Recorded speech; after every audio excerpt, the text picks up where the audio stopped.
Je ne vais pas commenter le premier tour de cette élection législative au-delà des chiffres. 27%, c'est le chiffre que j'avais déjà atteint en 1997 au premier tour. J'ai été réélu député une semaine après. Les chiffres, je ne les crains pas. Je voulais simplement vous dire trois choses, une grande simplicité. La première, c'est que je suis député de cette circonscription que je connais sur le bout des doigts depuis 20 ans. Les grands combats, c'est moi qui les ai menés. Le combat contre le dessin des couloirs aériens, qui venait empoisonner notre vie, je l'ai mené, je l'ai gagné. Le combat pour le classement de la forêt de Sénart, je l'ai mené, je l'ai gagné.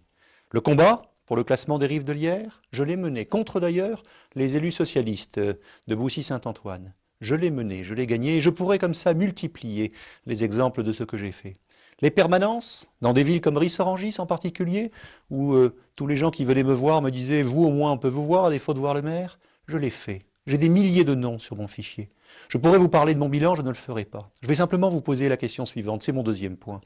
Pensez-vous sincèrement qu'il y aurait une grande différence pour les socialistes s'ils venaient à gérer la France demain avec ce qu'ils font en Essonne? Regardez simplement les chiffres.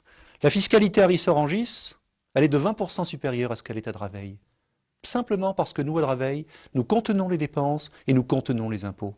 Ce que les socialistes veulent pour la France, c'est augmenter les dépenses et augmenter les impôts. La sécurité, toutes les communes de l'Essonne de plus de 20 000 habitants ont un commissariat parce que c'est une priorité pour nous tous. La seule commune qui n'en est pas, c'est Ris-Orangis, malgré les demandes récurrentes que je fais au maire pour défendre ce dossier avec lui. Il n'y a pas matière à s'interroger là-dessus?